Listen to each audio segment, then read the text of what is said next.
नमस्कार, आप देख रहे हैं डेली 24 भारत। मैं हूं आपके साथ स्तुति झा। बुलेटिन की शुरुआत करते हैं उत्तराखंड की बड़ी खबरों के साथ। बद्रीनाथ धाम आध्यात्मिक स्मार्ट हिल टाउन की कार्य योजना तेजी से तैयार की जा रही है। बुधवार को सचिव पर्यटन धीराज गर्ब्याल ने मुख्यमंत्री पुष्कर सिंह धामी के सामने मास्टर प्लान के तहत चल रहे पुनर्निर्माण कार्यों का खाका रखा। गर्ब्याल ने बताया कि बद्रीनाथ को आध्यात्मिक स्मार्ट हिल टाउन के रूप में विकसित करने के लिए बहुआयामी और चरणबद्ध तरीके से कार्य किए जा रहे हैं, जिसका उद्देश्य तीर्थ यात्रियों को आधुनिक सुविधाओं के साथ दिव्य और व्यवस्थित अनुभव प्रदान करना है। मास्टर प्लान के तहत क्षेत्र के सौंदर्यकरण, सांस्कृतिक पहचान और आध्यात्मिक महत्व को ध्यान में रखते हुए विभिन्न स्थलों को विशेष रूप से विकसित किया जा रहा है। देवी दर्शनी पॉइंट से श्रद्धालुओं को बद्रीनाथ धाम के प्रथम दर्शन भव्य और दिव्य रूप से होंगे। बद्री नारायण चौक को एक प्रमुख आध्यात्मिक और सांस्कृतिक केंद्र के रूप में विकसित किया गया है, जहां श्रद्धालुओं के लिए बेहतर सुविधा और आकर्षण सार्वजनिक स्थल उपलब्ध होंगे। तो वहीं हरिद्वार में चारधाम यात्रा और आगामी कांवड़ यात्रा को सुचारू रूप से संचालित करने के लिए जिला प्रशासन लगातार एक्शन मोड में नजर आ रहे हैं। जिलाधिकारी मयूर दीक्षित के निर्देशन में भीमगोड़ा और खड़ी क्षेत्रों में दूसरे दिन अतिक्रमण हटाओ अभियान चलाया गया, जिसमें 150 से अधिक अतिक्रमण हटाए गए। अभियान के दौरान घरेलू गैस सिलेंडर के व्यावसायिक उपयोग पर कार्रवाई करते हुए 5 सिलेंडर जब्त किए गए, जबकि गंदगी फैलाने वाले 10 व्यापारी प्रतिष्ठानों के चालान भी किए गए। प्रशासन, नगर निगम और पुलिस की संयुक्त टीम द्वारा यह अभियान लगातार जारी है। देखिए, कल हमने खड़खड़ी से लेके और भीमगोड़ा तक अतिक्रमण चिन्हित किया गया था, उसको हटाया गया है। और जो आगामी हमारा कुंभ मेला है और जो कांवड़ यात्रा होने वाली है, उसको लेकर जिलाधिकारी महोदय ने बड़े स्पष्ट डायरेक्शंस हम लोगों को दिए हुए हैं कि जहां भी ट्रैफिक का फ्लो बाधित होता है और सड़कों पर अतिक्रमण किया गया है, उसको अभियान चलाकर हटाया जाना है। इसी के क्रम में कल ये कार्रवाई की गई थी। अभी तक जो हमने कार्रवाई की है, इसमें ऐसा कोई भी व्यक्ति या ऐसी कोई घटना नहीं हुई है कि किसी ने बहुत विरोध किया हो। हम लोगों ने पहले व्यापार मंडल और जो स्थानीय जनप्रतिनिधि हैं उनसे वार्तालाप करके और इस तरह से ही ये कार्य किया है, तो किसी तरह का कोई विरोध सामने नहीं आया है। आगे भी जारी रहेगी? बिल्कुल, आगे भी ये कार्रवाई जारी रहेगी। तो वहीं वन अधिकारी संगठन और पूर्व सैनिक संगठन के संयुक्त तत्वाधान में बिंदु खत्ता को राजस्व ग्राम घोषित करने की मांग को लेकर जारी धरना प्रदर्शन भी जारी रहा। यहां शहीद स्मारक स्थल के समीप प्रदर्शनकारियों ने जन जन की सरकार कब आएगी बिंदु खत्ता के द्वार के नारे के साथ अनशन जारी रखा। डीएम विवेक राय और डीएफओ द्वारा बिंदु खत्ता राजस्व ग्राम प्रक्रिया को पूरा कर शासन को भेजने का आश्वासन दिया गया। इस दौरान वन अधिकारी संगठन ने मुख्यमंत्री को संबोधित ज्ञापन डीएम विवेक राय को सौंपे, जिसमें बिंदु खत्ता को राजस्व ग्राम बनाने में आने वाली रुकावटों को दूर करने की जोरदार मांग की गई। साथ ही अनदेखी किए जाने पर आंदोलन और भी तेज करने की चेतावनी दी है। हमें उम्मीद थी कि कम से कम जिलाधिकारी महोदय यहाँ पर आएंगे और जो वनाधिकार अधिनियम के प्रावधानों के अनुसार हम अपनी इस राजस्व ग्राम की लड़ाई को लड़ रहे हैं, तो उसमें जो नोडल होते हैं जिला समाज कल्याण अधिकारी जो डीएलसी में उसके मेंबर भी हैं, हमें उम्मीद थी कि जो जनजातीय निदेशालय से उनको भी निर्देश हुआ था कि वो भी यहाँ पर प्रतिभाग करें, तो दोनों ही लोग नहीं आने से थोड़ी निराशा हमें हुई है। और हमने मुख्यमंत्री महोदय को एडीएम साहब के माध्यम से पत्र प्रेषित किया है, अपना ज्ञापन प्रेषित किया है कि जिस तरह से हमारी लगातार अनदेखी की जा रही है और दावे हमारे स्वीकृत होने के बावजूद उस पर किस वजह से रोका गया है, अगर कोई रोक है या कोई कारण ऐसा है कि उसमें कोई कमी है, तो वो भी नहीं बताया जा रहा। उस ग्राम बनाने का प्रस्ताव जो है ग्राम स्तरीय समिति द्वारा ब्लॉक स्तरीय समिति को, जिला स्तरीय समिति को भेजा गया था। तो उसमें परीक्षण करने के बाद कुछ कमियां जो है थी, तो कमियों को जो है अगेन ब्लॉक स्तरीय समिति को भेजा गया है। आज उसी पे चर्चा हुई कि कुछ 7-8 बिंदु पे कमियां थी जो वापस भेजी गई थी ब्लॉक स्तरीय समिति को। तो उसमें डिसाइड हुआ कि कभी होगा तो उनके पास कुछ है, हमारे इस पे एक्सपर्ट लोग भी हैं जो बाहर में काफी समय से पढ़ रहे हैं, कुछ उनके द्वारा दूसरे राज्यों का परीक्षण किया गया है। समस्याएं जो है इस स्तर से समाधान होने की नहीं है, उच्च स्तर से समाधान होना है। एक प्रक्रिया है, प्रक्रियागत तरीके से विभिन्न समितियों के माध्यम से भारत सरकार तक प्रकरण को जाना है। सभी को सहयोग दिया जाएगा, सभी विभाग सहयोग करेंगे। जो भी आप लोगों के पास साक्ष्य है उसको जो है रिपोर्ट में इनबिल्ट किया जाएगा और प्रयास किया जाएगा कि जो लोग भी आज यहाँ पे इकट्ठा हुए थे उनकी जो मांगे हैं वो सही स्वरूप में निर्णय लेने वाली कमेटी के समक्ष पहुंचे। सर, दिन का कर्मी अनशन था और तीसरे दिन एक सभा थी जिसमें वन अधिकार संगठन और वन विकास समिति और पूर्व सैनिक संगठन के द्वारा ये कार्यक्रम रखा गया था। हमारा कोई ऐसा उद्देश्य नहीं था, हम सरकार के उसमें विरोध में नहीं है। हम अपनी मांग को हमने रखा था और हमने खुली चर्चा शासन प्रशासन से रखी थी कि हमारे दावे में अगर कहीं कमी है, जो हमारा दावा है, जो हमारा प्रस्ताव राजस्व गांव का दावा है, उसमें कहीं कमी है, उसमें कहीं त्रुटि है, तो आकर के हमारे सभा में आकर के जनता के सामने बताएं कि हमारे दावे में क्या कमी है। हमें उम्मीद थी कि कम से कम जिलाधिकारी महोदय यहाँ पर आएंगे और जो वनाधिकार अधिनियम के प्रावधानों के अनुसार हम अपनी।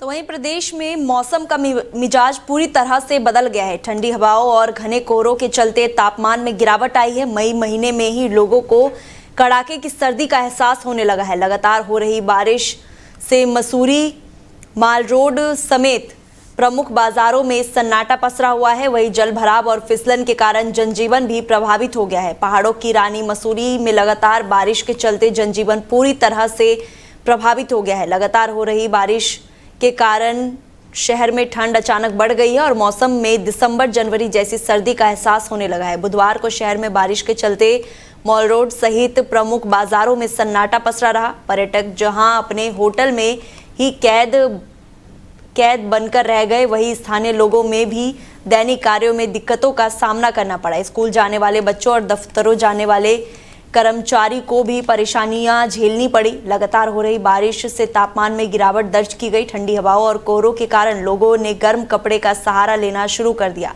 इस मौसम के इस बदले मिजाज ने अप्रैल मई महीने में सर्दियों की याद दिला दी है। बारिश के कारण जगह जगह जल भराव और फिसलन की स्थिति बनी हुई है। शहर में बारिश के साथ घना कोहरा भी छाया है।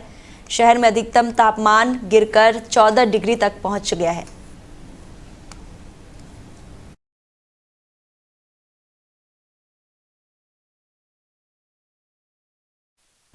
तो वही चारधाम यात्रा 2026 के बीच केदारनाथ धाम में सुरक्षा व्यवस्था के तहत चलाए जा रहे सघन चेकिंग अभियान के दौरान रुद्रप्रयाग पुलिस ने एक संदिग्ध युवक को हिरासत में लिया है। युवक के पास से 2 धारदार हथियार और 2 खिलौना बंदूकें बरामद के बाद सुरक्षा एजेंसियों में हड़कंप मच गया है। पुलिस के अनुसार युवक को बिना किसी वैध पहचान पत्र और एक टेंट में ठहराया गया है। मामले को गंभीरता से लेते हुए पुलिस ने युवक से पूछताछ शुरू कर दी है। वही संबंधी टेंट संचालक के खिलाफ भी कार्रवाई की जा रही है। सीओ केदार नितिन लोहनी ने बताया है कि चारधाम यात्रा के मद्देनजर केदार घाटी में लगातार संदिग्ध व्यक्तियों और अस्थायी ठिकानों की जांच की जा रही है। बुधवार शाम पुलिस की टीम द्वारा टेंटों और संवेदनशील स्थानों पर चेकिंग अभियान चलाया गया। इस दौरान एक युवक की गतिविधियां संदिग्ध प्रतीत होने पर पुलिस ने उसे रोककर तलाशी ली। तलाशी के दौरान युवक के पास से 2 धारदार हथियार और 2 खिलौने बंदूक बरामद हुए, जिसके बाद पुलिस ने तत्काल युवक को हिरासत में लेकर पूछताछ शुरू कर दी है।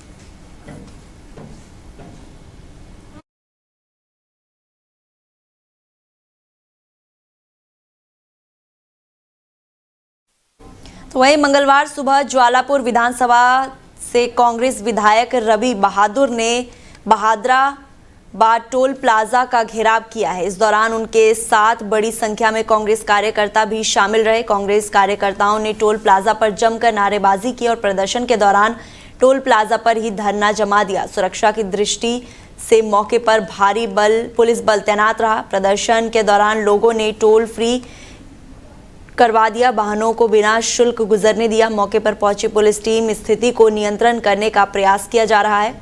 हालांकि प्रदर्शनकारियों ने अपनी मांगों पर अड़े रहते हुए प्रशासन से जल्द समाधान की मांग की है। विधायक रवि बहादुर ने आरोप लगाया है कि नियमों के विपरीत जाकर टोल कर्मियों द्वारा क्षेत्र के स्थानीय लोगों लोगों जबरन टोल वसूला जा रहा है, जबकि उन्हें छूट मिलनी चाहिए। आए दिन टोल कर्मी राहगीरों से अभद्रता और मारपीट करते हैं।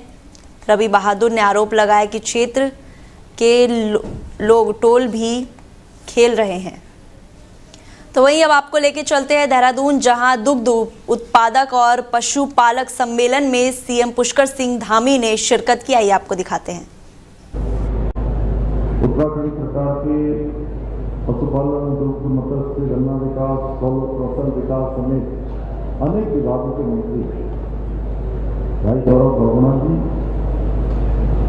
गौ सेवा आयोग के अध्यक्ष डॉक्टर पंडित राजेंद्र अग्रवाल जी, मत्स्य पालक विकास प्राधिकरण के उपाध्यक्ष श्री उत्तम दत्ता जी, पशु कल्याण बोर्ड के उपाध्यक्ष श्री सुरेंद्र मोघा जी, राज्य मत्स्य पालक विकास अभिकरण की उपाध्यक्षा सुश्री सीमा चौहान जी, श्री संतोष बडूनी जी एवं यहाँ पर आए हुए हमारे सभी पशुपालक, दुग्ध उत्पादक, मत्स्य पालक, हमारे किसान भाइयों एवं बहनों और हमारे सभी इन विभागों के सभी अधिकारीगण, सभी कार्मिक, सभी अतिथिगण, पूज्य संतगण, उनकी उपस्थिति को भी मैं प्रणाम करता हूँ और हमारे मीडिया के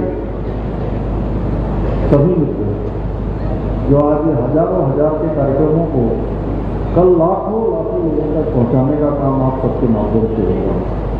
मैं आपके इस अवसर पर कोने कोने से पधारे हुए आप सभी भाई बहनों का आज के इस संवाद कार्यक्रम में अपनी ओर से आप सबका स्वागत करता हूँ, सबका अभिनंदन करता हूँ। आपने मेरा यहाँ पहुँचने पर स्वागत किया, मैं भी दोनों हाथ जोड़कर आप सबका स्वागत करता हूँ, आपका अभिनंदन करता हूँ। ये मेरे लिए बहुत खुशी की बात है कि आज मुझे इस कार्यक्रम के माध्यम से हमारे राज्य की ग्रामीण अर्थव्यवस्था घर घर को मजबूत बनाने वाले, रोजगार का सृजन करने वाले, स्वयं रोजगार करके दूसरों को रोजगार से जोड़ने वाले आप सभी कर्मियों की साथियों के बीच में आज इस कार्यक्रम के माध्यम से उपस्थित होने का शुभ अवसर प्राप्त हुआ है। आप सभी लोग अपने परिश्रम से, अपने समर्पण से, अपने संकल्प से न केवल अपने परिवारों की आजीविका को सशक्त बना रहे हैं, बल्कि उत्तराखंड राज्य और देश की अर्थव्यवस्थाओं को भी आप सबके माध्यम से नई ऊंचाइयों पर पहुंचाने का काम हो रहा है। इसमें आप सब बहुत महत्वपूर्ण योगदान दे रहे हैं और आज का ये जो संवाद कार्यक्रम है, ये हमारी सरकार आप सभी परिश्रमी साथियों के बीच में मैं विश्वास दिलाना चाहता हूँ कि एक मजबूत सेतु का काम करेगा।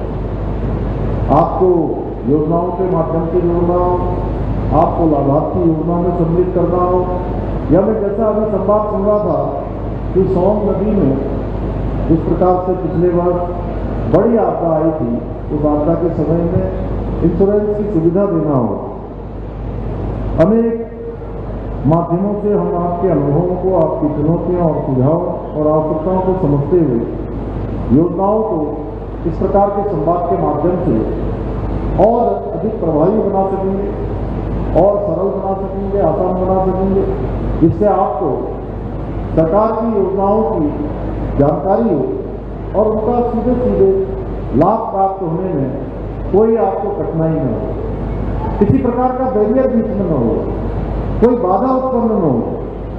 मैं आज इस महत्वपूर्ण संवाद कार्यक्रम के आयोजन के लिए राज्य के पशुपालन, डेयरी और मत्स्य पालन मंत्री श्री सौरभ बहोरा जी और पूरे इन विभागों की टीम को बहुत साधुवाद देता हूँ, बहुत बधाई देता हूँ कि ये शानदार कार्यक्रम उनके तत्वाधान में आयोजित किया गया है। मुझे प्रसन्नता है कि आज इस अवसर पर हमने हमारे यहाँ आने से पहले हमारे राज्य के अंदर मत्स्य पालक भाई बहनों को रेफ्रिजरेटेड फिशरीज वैन भी आज उसको भी यहाँ पर एक हरी झंडी दिखाकर उसको रवाना किया है। और इस वैन के माध्यम से न केवल मत्स्य उत्पादों का सुरक्षित परिवहन सुनिश्चित हो सकेगा, पूरे राज्य के अंदर एक स्थान से दूसरे स्थान पर उनका परिवहन हो सकेगा, बल्कि उसकी अच्छी गुणवत्ता भी बनी रहेगी और उन्हें एक बेहतर बाजार भी उपलब्ध हो सकेगा।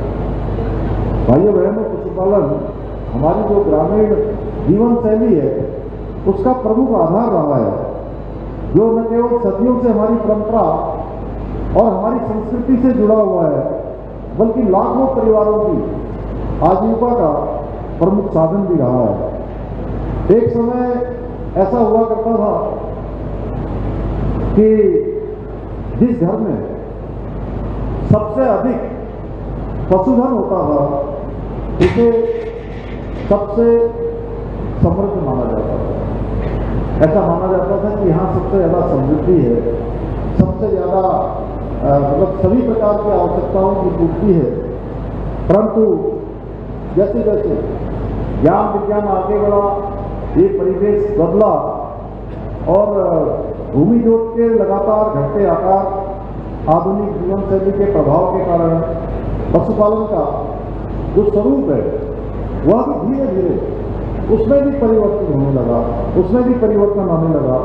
लेकिन हमारे देश के यशस्वी प्रधानमंत्री श्री नरेंद्र मोदी जी का ये स्पष्ट मानना है, आत्मनिर्भर भारत का सपना तभी साकार हो सकता है जब हमारे गांव, हमारे किसान और हमारे पशुपालक आर्थिक रूप से सशक्त हों, हर प्रकार से उनकी मजबूती हो, हर तरीके से उनका जीवन उन्नयन की ओर हो, उनका जीवन आगे बढ़े, वो विकसित भारत के संकल्प के सारथी बने। इसी सोच के साथ आदरणीय प्रधानमंत्री जी ने पशुपालन का क्षेत्र हो, डेयरी का क्षेत्र हो या मत्स्य पालन जैसे जो पारंपरिक क्षेत्र हैं, उन क्षेत्रों को आत्मनिर्भरता और रोजगार के सशक्त माध्यम के रूप में आज विकसित करने का संकल्प लेकर उसको आगे बढ़ाने का काम हो रहा है।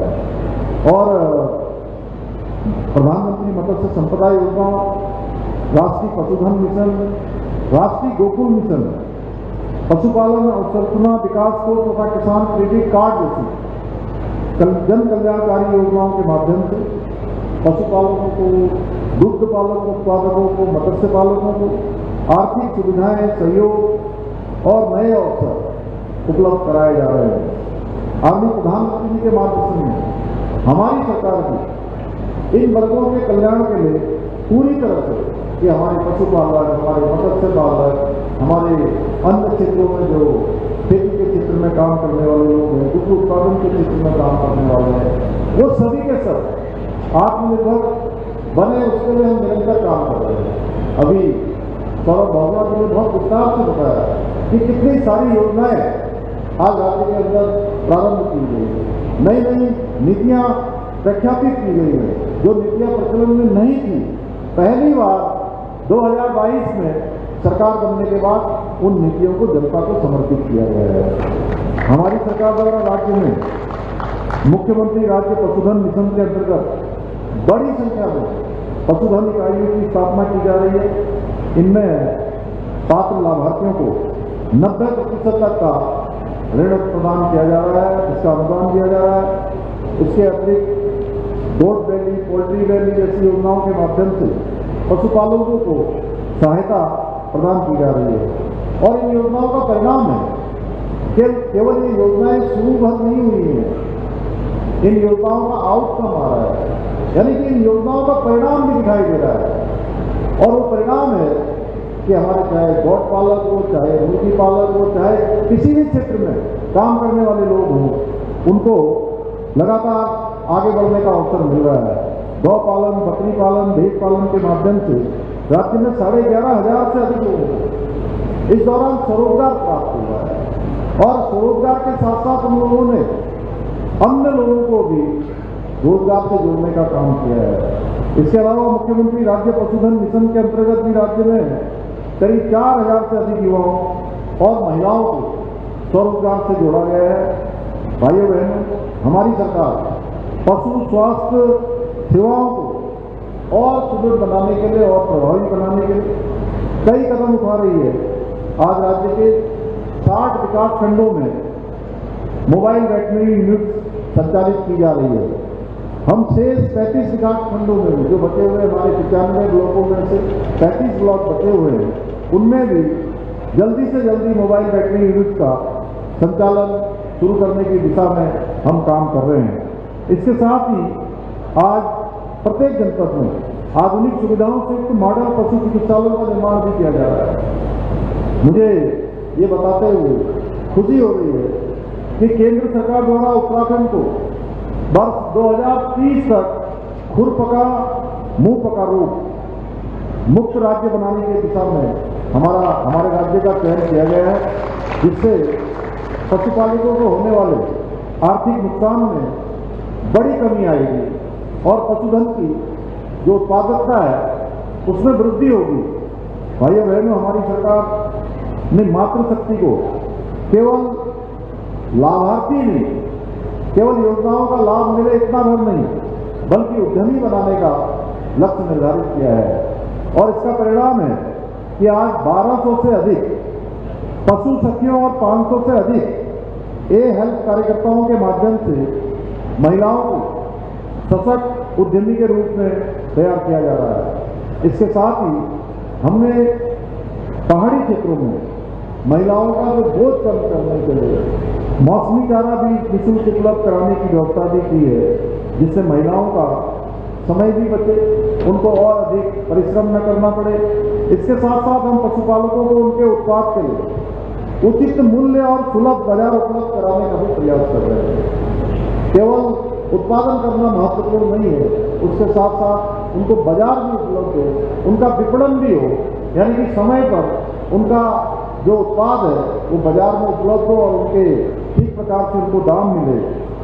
हम पाइपलाइन मिल्क योजना के अंतर्गत सीमांत क्षेत्रों के पशुपालकों को आईटीबीटी के माध्यम से सीधे बाजार भी उपलब्ध करा रहे हैं, जिससे कि उन्हें सीधा आर्थिक लाभ प्राप्त हो रहा है, बाजार प्राप्त मिल रहा है। और ये अभी मंत्री जी ने बताया, लेकिन मैं उस बात को फिर से आपके स्मरण में लाना चाहता हूँ कि ये योजना जिसमें हमारे पशुपालकों से, मत्स्य पालकों से, हमारे भेड़ पालन करने वाले, हमारे बकरी पालन करने वाले, सब्जी उत्पादन करने वाले, फल उत्पादन करने वाले, उनके साथ हमने आईटीबीटी के साथ जो निवेश किया है, उस निवेश के माध्यम से सीधे सीधे जहां आईटीबीटी के जवान हमारे सीमा के प्रहरी हैं, उनको ये सब सामान बिल्कुल ताज़ा मिलेगा, ताज़ी सब्जियां मिलेंगी, ताज़ी चीज़ें मिलेंगी, उनको बड़ा बाजार घूम के जो है उनके पास नहीं पहुंचेगा। वहीं हमारे किसान भाइयों को भी सीधे सीधे उनके घर के पास ही उनको विपणन का अवसर मिलेगा। और ये काम पूरे देश में उत्तराखंड पहला राज्य है जहाँ सबसे पहले इस प्रकार की व्यवस्था हुई है। मैं आदमी गृह मंत्री अमित